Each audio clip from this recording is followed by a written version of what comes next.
Bom dia, gente. É um prazer estar aqui no Apix. Obrigada pela presença de vocês.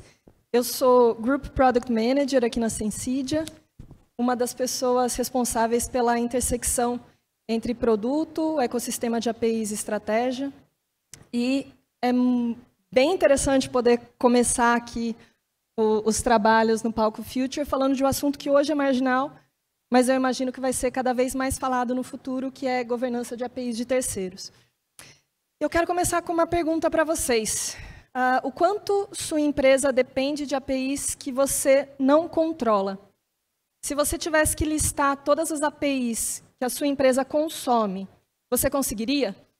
Conseguiria dizer quais são elas, em quais sistemas elas são usadas, para que elas são usadas, quanto custa o consumo delas, quais são os riscos associados? É sobre esse tipo de visibilidade que eu quero falar hoje. Eu sei que parece um tema bastante técnico, mas é um tema estratégico, eu prometo. Tem bastante a ver com escalabilidade, com como as conexões invisíveis da sua arquitetura ajudam a definir o sucesso ou o fracasso dos seus produtos digitais. Vamos começar colocando um pouquinho mais de contexto sobre esse tema. Segundo o Gartner, 71% das empresas consomem APIs de terceiros. É difícil saber qual é o número exato de APIs que são consumidas. A gente não tem dados muito confiáveis a respeito disso. Eu já vi algumas estimativas que cruzam dados de relatórios diferentes, dizendo que para cada API que uma empresa provê, que ela fornece, ela consome entre 5 e 10 APIs. Mas, volto a dizer, a gente não sabe exatamente esse número. O que a gente sabe, sim, é que o consumo de APIs de terceiros tem crescido e crescido muito rápido. Até porque tem um novo tipo de APIs, é inescapável esse assunto, né, que tem acelerado bastante esse consumo, que são as APIs relacionadas à inteligência artificial. O que a gente prevê é que o mercado de APIs de IA, então não estou falando do mercado de IA, mas de APIs de IA, deve crescer de 64 bilhões para 750 bilhões até 2034, o que marca um crescimento anual de mais ou menos 30%. Lembrando que essas APIs são um subset das APIs de terceiro, né? E aqui é um bom momento, então, para deixar mais claro o que eu estou falando quando eu falo de APIs de terceiro. São APIs que vêm de fora, que não foram desenvolvidas por você ou pelo seu time. Podem ser algo que adiciona um valor a mais, mas que não é obrigatório para o funcionamento ali do seu aplicativo, do seu serviço, mas muitas vezes é uma peça crítica que você está integrando no seu sistema, no seu serviço, no seu produto. Exemplos comuns: API do Stripe, Google Maps, Twilio, OpenAI, Salesforce e por aí vai. Usar APIs de terceiros tem inúmeros benefícios. Em geral, a gente faz isso para ganhar mais agilidade. A gente tem mais velocidade de entrega, mais acesso a recursos prontos, mais escalabilidade, mais redução de custos de desenvolvimento. O fato da gente estar aqui, inclusive, no Apix, 10 anos depois, é um sinal do quanto isso é válido, quanto as empresas buscam fazer isso, e isso dá mais agilidade, né? Mas tem sempre um outro lado, tem um porém. Quando você usa API de terceiro, você está terceirizando também parte do seu risco. Se o seu app, por exemplo, depende da API do Facebook para fazer o login, se essa API cai, o seu app cai junto. É mais ou menos como morar de aluguel. Você vive lá, você deixa a sua cara, você faz uma reforma, decora, mas o dono do imóvel pode, a qualquer momento, mudar as regras, mudar o preço do aluguel, ou vender o imóvel, e você não tem muita escolha, a não ser se ajustar. Muito do que eu vou falar hoje, ou basicamente tudo, tem a ver, então, com os riscos associados ao consumo de APIs de terceiros e a formas de mitigar esses riscos para a gente conseguir ou não ter danos, diminuir os danos, ou ter uma resposta mais rápida quando alguma coisa invariavelmente acontece. Eu quero detalhar um pouquinho mais esses riscos, que eu divido em 3 grandes grupos: falta de visibilidade, riscos de segurança e impactos financeiros e operacionais. O primeiro, falta de visibilidade, na realidade, é um problema maior de governança, não só de governança de APIs de terceiros. Tem muitas empresas que não sabem as APIs que elas próprias fornecem. Não tem uma visão clara do portfólio completo de APIs fornecidas. Quanto mais de APIs consumidas. Muitas vezes um desenvolvedor integra com alguma API pontualmente para fazer alguma coisa que, né, acaba não documentando, não diz para ninguém, e aquilo fica ali, às vezes, como uma bomba relógio. Sem visibilidade, você não consegue, primeiro, ter clareza dos outros riscos a que você está sujeito, mas, por conta própria, você já não consegue reagir a falhas, controlar custos, cumprir regulações e negociar com os fornecedores. O segundo grupo de risco, ele é o maior medo de quem lida com APIs, seja consumindo, seja fornecendo, e ele cabe uma contextualização maior. Segundo o relatório State of API Security da SALT, que foi lançado esse ano, em 2024, 99% das empresas encontraram problemas em suas APIs e 55% dessas empresas atrasaram o lançamento de novas aplicações por preocupações relacionadas à segurança. Até aqui, eu estou falando de APIs que as empresas fornecem, né? As empresas respondentes fornecem. Mas o que é mais preocupante? Apenas 20% das empresas respondentes dizem que monitoram continuamente as suas APIs. E 98% dos ataques são as APIs externas.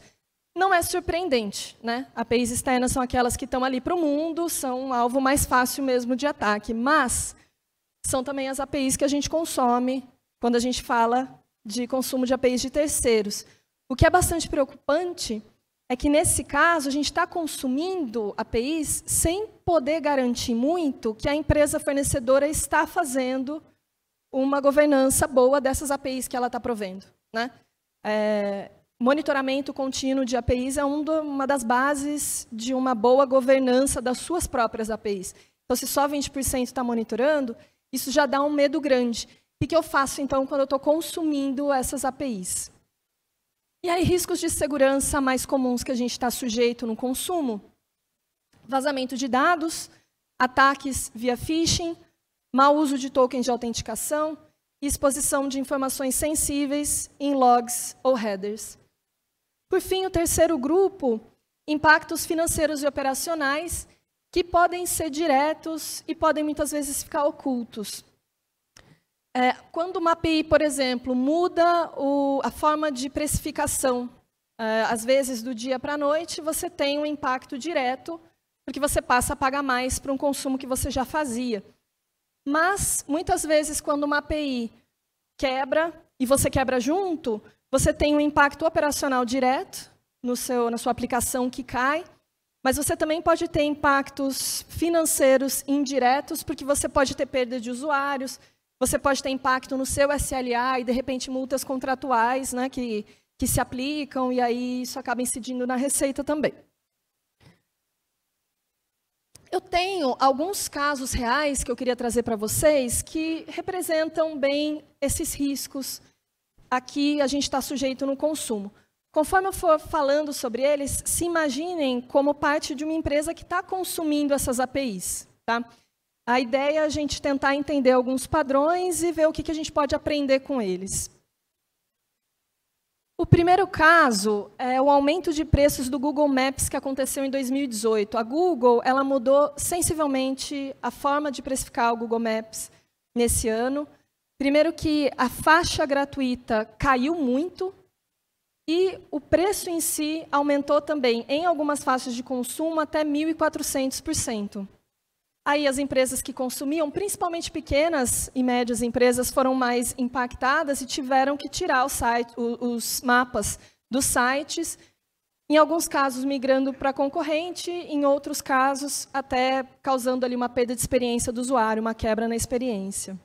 Era uma API que parecia ser bastante confiável e que virou, de uma certa forma, um risco estratégico. O segundo caso é um bug no SDK do Facebook. Em 2020, Facebook lançou, na verdade, não foi uma nova versão do SDK, foi uma mudança, uma alteração server-side, que fez com que o SDK, que estava já embutido em aplicativos em sistema iOS, porque só o sistema iOS, nesse caso, foi problemático, quebrassem. E aí, os aplicativos que tinham esse SDK embutido, eles não conseguiam nem fazer atualização. Isso demorou algumas horas para ser, voltar ali ao normal, para o próprio Facebook fazer um patch do lado deles, mas algumas horas de aplicativos como Spotify, TikTok, Tinder, que foram afetados, significa bastante queda ali em engajamento, talvez subscrição, então um problema bastante complexo. O terceiro caso foi um ataque a Twilio, que ocorreu em 22 e foi parte, na verdade, de uma campanha de ataque maior que tinha como alvo várias empresas de tecnologia e que foi apelidado de Octopus. Alguns atacantes conseguiram credenciais e acessaram a API de múltiplo fator da Twilio, que eram usadas por outras empresas. Se não me engano, 143 empresas que eram consumidoras da Twilio tiveram dados delas acessados pelos atacantes. Uma delas, que é Signal, um app de mensageria, usava essa API da Twilio para poder fazer verificação de telefone das contas. E 1.400 contas tiveram seus telefones vazados. O quarto caso foi uma brecha no suporte da Okta, que aconteceu em 23. A Okta é uma das maiores empresas do mundo de autenticação. E o que aconteceu foi que os atacantes conseguiram entrar no sistema de suporte da Okta. E aí, acessando alguns arquivos de suporte, ali, de troca entre a Okta e empresas que a consumiam, eles conseguiram capturar credenciais de clientes corporativos. E aí usaram essas credenciais para fazer uma série de tentativas de ataque em outras empresas, como Cloudflare e 1Password. Interessante nesse caso é que todas essas empresas tinham mecanismos de segurança maduros e os ataques não foram bem-sucedidos. Mas a Okta em si nem viu que isso estava acontecendo e foi alertada por alguns dos parceiros. E, por fim, no ano passado, o GitHub sofreu um dos maiores outages da história dele. Teve uma atualização em banco de dados que foi mal sucedida, e aí várias aplicações críticas, como repositórios, GitHub Actions, GitHub Pages e Copilot saíram do ar por pouco tempo, durou mais ou menos 1 hora, mas afetou milhares de desenvolvedores ao longo do mundo ali, que não conseguiram acessar os seus repositórios, tinham deploys críticos para fazer, e isso afetou bastante. Em todos esses casos, se a gente se imaginar ali, como uma empresa que está consumindo, tem algumas coisas em comum que podem piorar muito essa situação. Dependência de APIs externas sem governança, ausência de mecanismos de fallback ou mitigação, falta de visibilidade sobre o impacto dessas APIs nos processos críticos. E, em todos os casos também, não tem muito que você consiga fazer para evitar o problema, porque a API não é sua, então não tem como você evitar aquele primeiro ataque no Okta, não tem como evitar que Google mude o preço. Mas, se você tem governança estruturada no consumo, dá para, pelo menos, responder mais rápido, se adaptar também mais rapidamente e reduzir danos. Como eu estou focando bastante nos riscos, pode parecer, inclusive, que eu estou querendo dizer que a gente não deveria consumir APIs de terceiros, e não é nada disso que eu quero advogar. Eu acho que consumir as APIs de terceiros traz, sim, os benefícios, e a gente só tem que pensar que os riscos também estão lá. A chave para poder colher os benefícios e mitigar os riscos, porque acabar com eles não tem como, mas pelo menos mitigar e conseguir responder mais rápido, é ter um programa ou uma estratégia de governança de consumo estruturada. E aí, a gente começa a ver a governança não só como algo relacionado à defesa, mas algo que pode pensar prevenção e mitigação de riscos como uma ponte para vantagens competitivas, para ganhar benefícios específicos e conseguir reagir mais rápido e estar um pouquinho mais à frente no mercado. Vamos... primeiro, eu quero falar um pouquinho sobre o que seria, então, governar a API de terceiro e aí focar mais nos benefícios. Quais são os benefícios que a gente está atrás quando a gente busca fazer uma governança bem estruturada, estratégica de consumo? E aí, então, eu quero falar um pouquinho sobre como dá para a gente aplicar de forma pragmática um programa de governança de consumo. Primeiro, mais fácil do que falar o que é governar a API de terceiro é falar o que não é. Não é controlar essa API. Porque não tem como. A API não é sua, não tem como você controlá-la. Mas tem como controlar como você consome. Tem como você saber aquelas perguntinhas que eu falei no início. Saber quais são as APIs que você consome, para que elas são usadas, quais os custos, quais os riscos. E, a partir daí, ter uma estratégia de resposta a cada uma dessas APIs, com base na criticidade delas, ou seja, com visibilidade centralizada, monitoramento contínuo, definição de políticas de segurança, padronização de uso e gestão de contratos e SLAs, dá para a gente saber o que está acontecendo e agir com inteligência. Para mim, esse é o caso mais, a definição curta, melhor do que é governança. Tanto a governança das suas próprias APIs, quanto a governança de consumo, dá para dizer que é saber o que está acontecendo e agir com inteligência, seguindo a sua estratégia. E aí, quais são os benefícios que a gente busca quando a gente tenta implementar um programa de governança? Primeiro, visibilidade estratégica, que é um pré-requisito para colher também os próximos benefícios. Quando a gente consegue saber aquelas perguntas todas, sabe as respostas para aquelas perguntas todas, a gente consegue identificar consumo desnecessário ou redundante, chamadas excessivas, falta de políticas de caching ou uso eficiente, contratos mal negociados. E a gente consegue também aplicar as ações necessárias para reduzir riscos de segurança. A gente consegue colocar um controle de acesso e autenticação mais robustas para o consumo, fazer monitoramento de uso anômalo também no consumo, ter um inventário de tokens e segredos que você usa para acessar essas APIs externas e também ter alertas proativos que te deem uma capacidade de agir antes do problema acontecer.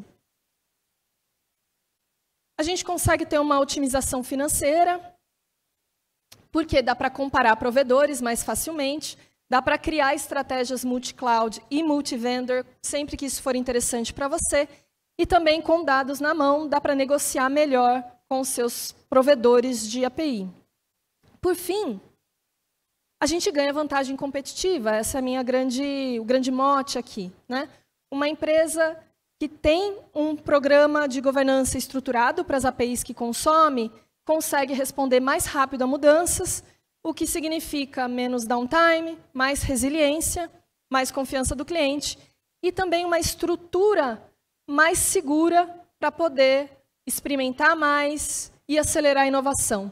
Se você já tem um programa bem estruturado, você quer usar uma nova API de IA, você quer testar uma API nova do mercado financeiro, fica muito mais fácil fazer isso, sem tanto medo e com mais velocidade. Isso é bom lembrar. Adaptabilidade é vantagem competitiva. Se até aqui eu conseguir estruturar bem essa minha fala, a gente consegue ver que aquilo que normalmente é visto como um mal necessário ou até mesmo ignorado por completo, pode ser uma ponte para a gente estar um pouquinho mais à frente no mercado. E aí fica uma pergunta: como implementar, então, uma estratégia de governança de APIs de terceiros? A parte boa é que a gente não precisa de um programa gigantesco, cheio de muitas etapas ou muitas ferramentas para começar. A ideia, para mim, é começar pequeno, tratar a governança como um produto interno e iterar sempre. Eu sugiro aqui um programa básico de 5 etapas. Primeiro, descobrir o que você já consome, classificar por criticidade, definir políticas mínimas, implementar ferramentas básicas e evoluir com base em ciclos curtos. Vamos dar uma olhadinha mais aprofundadamente em cada uma dessas etapas. Primeiro, para descobrir o que você já consome, dá para começar com o inventário básico, inclusive de forma mais manual, perguntando para os times de desenvolvimento. Mas, usando algumas ferramentas específicas de monitoramento, isso também ajuda. Catálogos unificados, isso também ajuda. Depois, classificar por criticidade é fundamental. Você pode criar categorias que façam sentido para o seu negócio. Por exemplo, APIs que tem alguma coisa a ver com regulamentações, APIs que têm um custo de consumo mais elevado, APIs que são críticas para sistemas internos funcionarem, algo do tipo. Com essa categorização, você consegue ter um mapa claro de prioridade para ação. Depois, definir políticas mínimas não precisa virar um comitê, mas a ideia é definir regras e colocar essas regras em uma política leve e clara que possa ser compartilhada com o restante da empresa. Por exemplo, a partir de hoje, todas as APIs consumidas, novas, têm que ser registradas no portfólio que você já definiu qual é. Sempre que uma API que você consome tiver uma mudança de contrato, o time A, B ou C precisa analisar coisas do tipo. Implemente ferramentas básicas. Eu vou falar um pouquinho mais de como um gateway pode ajudar a operacionalizar uma governança. Um outro exemplo, depois se vocês quiserem passar também lá no nosso fantástico mundo das APIs, a gente tem uma ferramenta, o Adaptive Governance, que ajuda a fazer um portfólio geral de APIs e taguear APIs, então super pode ser usado para as duas primeiras etapas que eu falei. Mas mais importante do que usar ferramentas específicas é ter uma boa noção dos processos e donos que você vai ter para cada uma das suas etapas. Governança é tanto sobre times e processos do que sobre tecnologia. E, por fim, itere. Começa pequeno, trate como um produto e vai evoluindo em ciclos curtos. Antes de falar um pouquinho mais sobre um gateway e como ele pode ser usado, eu queria criar um paralelo entre essa noção de governança e um outro conceito que tem sido cada vez mais falado, que é de Platform Engineering. Inclusive, fazendo um jabá, daqui a pouco, lá no Campfire, um colega meu vai falar sobre Platform Engineering. Vou, saindo daqui, correr lá para vê-lo. Quando a gente faz uma governança estruturada, a gente consegue colocar isso como uma capability, uma capacidade de uma plataforma interna que está querendo acelerar, ali, dar mais agilidade para os times de desenvolvimento. E aquilo que você aplica ao consumo, de uma certa forma, é o que você vai aplicar também aos microserviços internos, às próprias APIs internas que você tem. E o mais interessante é que quando você consegue aplicar ferramentas de uma forma clara, simples, aí a governança ela acaba funcionando by design. O desenvolvedor já sabe o que fazer, ele já está dentro da governança, né? Ele não precisa funcionar com base em supervisão, comando e controle. Isso, em ambos os casos, para a gente ter então uma governança bem estruturada dentro de uma estratégia de Platform Engineering maior, ambos esses conceitos têm que ser tratados internamente como um produto, com donos claros, com roadmap, com ciclo de feedback. Como um gateway pode ajudar? É um pouquinho de jabá aqui da Sensidia, né? Eu trabalho aqui ajudando a desenvolver o nosso gateway, mas, sendo sincera, qualquer gateway bom pode servir como um operacionalizador, algo que ajuda a acelerar essa estratégia de governança. E como que um gateway consegue fazer isso? Primeiro que ele consegue funcionar como um ponto de visibilidade, segurança e controle, por onde passa todo o consumo, então você consegue aplicar ali mais facilmente monitoramento, tem uma visão muito clara do que está acontecendo. Dá para fazer isso criando proxies para as APIs que você consome, usando tags e gerenciamento de ambientes para facilitar discovery e monitoramento, utilizando políticas de segurança e otimização nessa camada outbound. Então, você pode colocar rate limiting, por exemplo, pode colocar cache para impedir também que você tenha um consumo maior do que o necessário nessa camada outbound. antes de chegar na API que você está consumindo. Você consegue usar um bom gateway para fazer controle de donos e acessos por time, usuários e papéis. Dá também, aqui é uma operacionalização bem interessante, para você já colocar roteamento e encaminhar chamadas para planos alternativos em caso de falha. E para APIs de IA, dá para investir em capacidades específicas de AI Gateway. Rapidinho, olhando aqueles casos, de novo, que eu falei, o que, como uma empresa que está consumindo as APIs, dá para fazer para, se não mitigar todos os danos, pelo menos responder mais rápido? No caso de aumento de preços do Google, monitoramento financeiro no consumo, alertas de uso e projeção de custo, e uma estratégia que já exista de fallback ou multivendor pode ajudar bastante a perceber quanto é que esse aumento da Google vai realmente te impactar e poder tomar a decisão mais rápido e, às vezes, já está até operacionalizado. Às vezes, você pode ter um aplicativo que já consegue trabalhar com 2 vendors. No caso lá do SDK do Facebook, ajuda a ter monitoramento centralizado das dependências externas, pelo menos para já saber onde é que esse bug está te afetando e quais são os sistemas que você precisa tomar cuidado. Teste automatizado de SDKs antes de colocar em produção, embora nesse caso isso ajudaria a pegar mais rápido o que está acontecendo, mas como a modificação foi server-side, ia te parar de qualquer jeito. Mas feature flags é uma ótima alternativa nesse caso, porque pode funcionar como um kill switch daquilo que estava te atrapalhando, fazendo o seu aplicativo parar. No caso do ataque a Twilio, revisão contínua de dependências críticas, camadas adicionais de autenticação e monitoramento de comportamento anômalo no uso da API podem ajudar. Na brecha, no suporte da Okta, o inventário contínuo de tokens e seus escopos e a capacidade de, a partir do momento que você descobriu que tem algo errado, revogar esses tokens todos do seu lado, implementar limites de escopo e tempo de vida para tokens mais baixos, inclusive, e a adoção de segurança baseada em contexto para APIs sensíveis suas, inclusive, sempre que você sabe que está usando APIs de maior risco externas.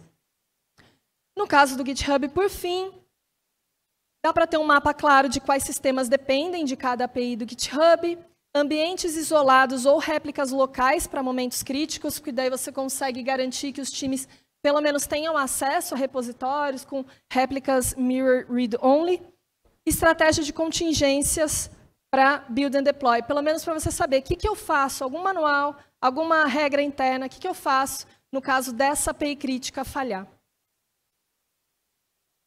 Talvez, só para terminar, você esteja pensando, será que não é demais? Isso demais eu não estou falando num sentido bacana, positivo, mas num sentido de exagero. Será que não é exagerado, de repente, colocar tudo para dentro de um gateway, ter que pagar 2 vezes pelo consumo? Bom, lembrando que, às vezes, ignorar não é mais barato, só é mais arriscado, mas, na verdade, não. Você não precisa, necessariamente, colocar tudo dentro de um gateway. A ideia é, visibilidade é o mais importante. A partir do momento que você sabe o que está acontecendo, você sabe quais APIs precisam de um nível de controle, de uma governança mais parruda e quais não. E sempre que você decide não fazer nada, mas você tem o cenário na sua cabeça, você sabe o que está acontecendo, você está decidindo não fazer nada por estratégia. É muito diferente de não fazer nada por desconhecimento, porque você não tem a menor ideia do que está acontecendo com os seus sistemas. Fazer nada por decisão estratégica já é governança.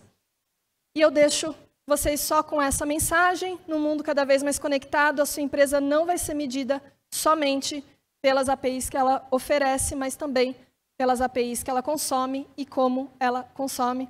Então, eu deixo essa ideia de começar pequeno, iterar, mas começar. Muito obrigada, gente. Se quiserem falar mais sobre o tema, eu vou estar lá no Fantástico Mundo das APIs o dia todo. Isso aí. Muito obrigado, Fer. Sensacional a palestra. Pessoal, lembrando, conexão, a gente vai ter um espaço de perguntas e respostas aqui. Já chegaram várias perguntas.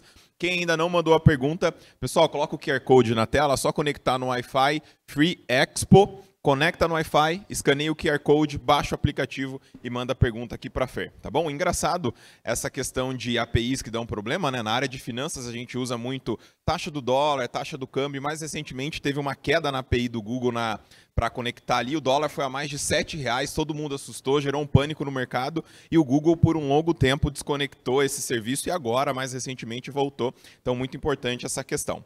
Então, a pergunta aqui do público, Fer. Essa gestão pode ajudar, além da adaptabilidade, dar também visibilidade de métricas relacionadas à saúde da API, como tempo de resposta, taxa de sucesso das chamadas e etc.? Pode sim. Eu acho que tem muito de governança de API de terceiro de consumo que tem a ver com governança da própria API sua, né?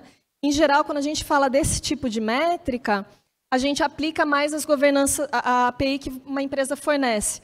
Mas se você tem essa capacidade de medir a taxa de retorno, latência e tudo mais, isso inclusive te dá dado para conseguir negociar melhor com os fornecedores, né? Então, acho super importante.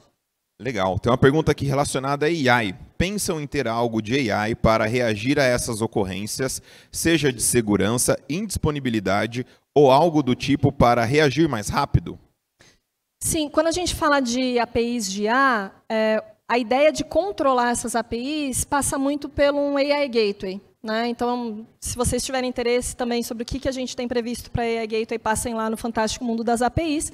Mas a ideia principal é conseguir, pelo Gateway, colocar políticas que permitam fazer uma segurança a mais para APIs que são de IA e ter uma visão melhor de controle, de consumo.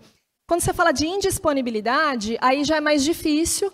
O que dá é para a gente ter planos de fallback que tenham, por exemplo, você consegue ter roteamento entre modelos diferentes. Se um modelo fica indisponível, você tem um fallback e usa outro, né? Isso também é uma das ferramentas básicas de um AI Gateway que a gente tá no nosso roadmap também. Bacana. Tem uma outra pergunta aqui. Qual o tempo recomendado para a expiração do token?